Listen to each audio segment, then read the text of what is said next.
जो मनाली है, ये मनाली जो है मेरे लिए कोई सिर्फ एक जमीन का टुकड़ा नहीं है, ये मेरे लिए एक भाव है। और मनाली की डेवलपमेंट के लिए मैं अपना जी जान लगा दूंगी। इसमें मुझे बोलने की कोई जरूरत नहीं होनी चाहिए। मैंने अभी रेस्टोरेंट भी यहाँ पे शुरू किया है, मेरा घर यहाँ पे सब मेरा यहीं पर ही है, तो ये इसमें बताने की बात नहीं है। आप खुद समझते हैं कि मनाली के लिए मेरा क्या भाव है। तो दोस्तों, ये लोग बड़ी कूटनीतियां चलाएंगे, ये लोग बड़े ही आपको भ्रमित करेंगे। इनकी बातों में आपने बिल्कुल नहीं आना है, चाहे ये कुछ भी कह दें आपको। अब इन्होंने कहा कि इसने गौ मांस खाया, फिर मैंने कहा कि बताइए आपके पास कुछ तो प्रमाण होगा। तो कहते हैं जी अरे छोड़ो, हमको आपके खाने पीने से क्या लेना देना। बताइए भैया, आप ही तो खाने पीने की बात कर रहे थे। फिर कहते जी ये महिला अशुद्ध है, ये अपवित्र है, इसका चरित्र नहीं है। फिर मैंने इनको कल अपना चरित्र बताया, तो फिर ये लोग कहते हैं अरे यहां वहां की बातें छोड़िए, आप काम की बात कीजिए, आप मुद्दे की बात कीजिए। तो ठीक है, हम मुद्दे की बात करते हैं। तो मुद्दा ये है कि आपने कहा था, कांग्रेस की सरकार ने कहा था, जिसमें विक्रम भाई जो मेरे छोटे भाई हैं, मुझसे तो नाराज ही रहते हैं, इतना प्यारा मैंने उनको नाम दिया राजा बेटा, उससे भी खफा है। इतना प्यारा मैंने उनको बोला राजा बाबू, उससे भी खफा है। हम जो हमारे जो शीर्ष नेतृत्व हैं, अगर कोई उनसे हमारी तुलना करे तो हम तो गदगद हो जाए। वो खुद को प्रधान सेवक कहते हैं, दुनिया उनको प्रधान सेवक कहती है, हमें कोई छोटा सेवक कह दे हम तो गदगद हो जाए। हमने उनको छोटा पप्पू क्या बोल दिया, अरे वो तो मुंह फुला के बैठ गए। उनको उस पे भी गुस्सा आ गया। मुझे कहते हैं मैंने अभद्र भाषा यूज की। अरे भाई, किसी को प्यार से छोटा पप्पू, राजा बाबू, राजा बेटा, ये तो बड़े ही प्यारे शब्द होते हैं, हम छोटे छोटे बच्चों के लिए यूज करते हैं। छोटा भैया है वो, उसको मैंने प्यार से बोल दिया, बड़ा नाराज हो गया। लेकिन वो भी मंत्री है इस सरकार में, तो वो भी इन बातों का जवाब दे कि आपने कहा था कि आप पेंशन स्कीम जो है वो शुरू करेंगी। की आपने स्कीम, पेंशन स्कीम शुरू की आपने, काम की बात कीजिए। आपने कहा था मोबाइल हॉस्पिटल बनाएंगे, मतलब वैनें होंगी जिनमें हॉस्पिटल होंगे, वो घर घर जाकर, गली गली जाकर मुफ्त इलाज करेंगे। देखी ऐसी वैन किसी ने? देखी क्या मंडी में ऐसी वैन किसी ने नहीं देखी। आपने कहा था 5 से 6 लाख नौकरियां देंगे, मिली क्या किसी को नौकरी? आपने कहा था महिलाओं को, बेटियों को 1500 हर महीने देंगे, मिला क्या किसी को 1500? आपने कहा था जो बागवान फल उगाते हैं वो अपना मूल्य खुद तय करेंगे, हुआ क्या ऐसा? आपने कहा था खाद आप जो है 2 रुपए में ले, हुआ क्या ऐसा?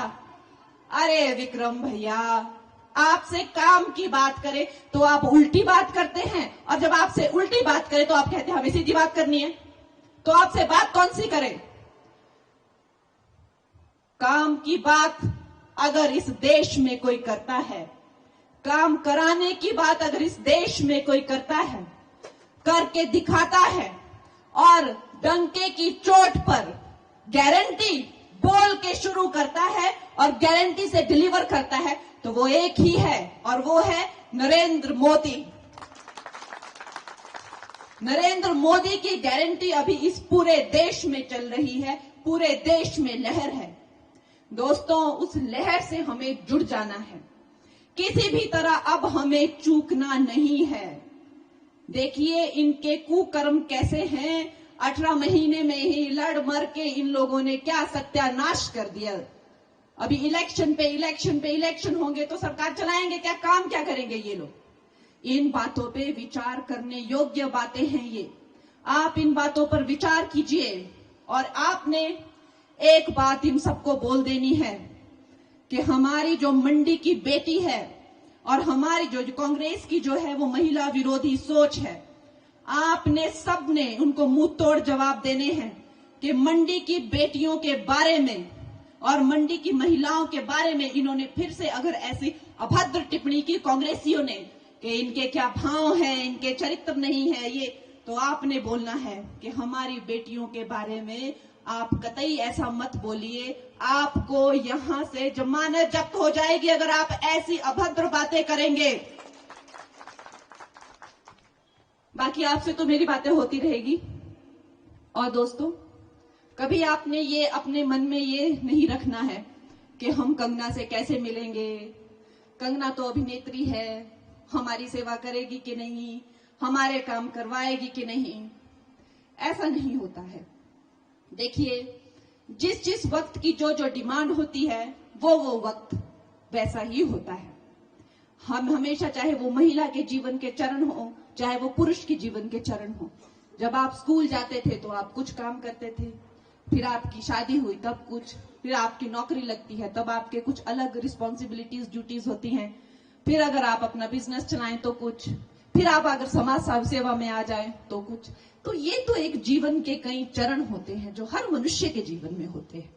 ऐसा नहीं है कि हमारे जीवन में वैसे चरण नहीं आते हैं। अगर आप लोगों ने मुझे सफलता दी और अगर आप लोगों ने राजनीति में मुझे प्रोत्साहित किया तो अवश्य ही, इसमें कोई दो राय नहीं है कि मैं अपना जीवन भी राजनीति के लिए समर्पित कर दूंगी।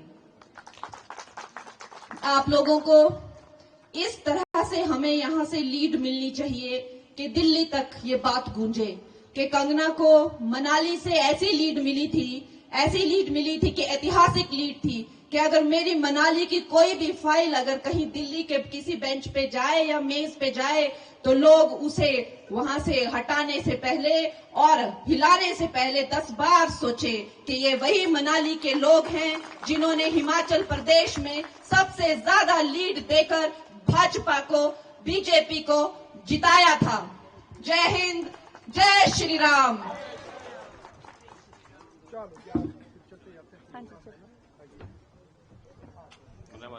धन्यवाद जी।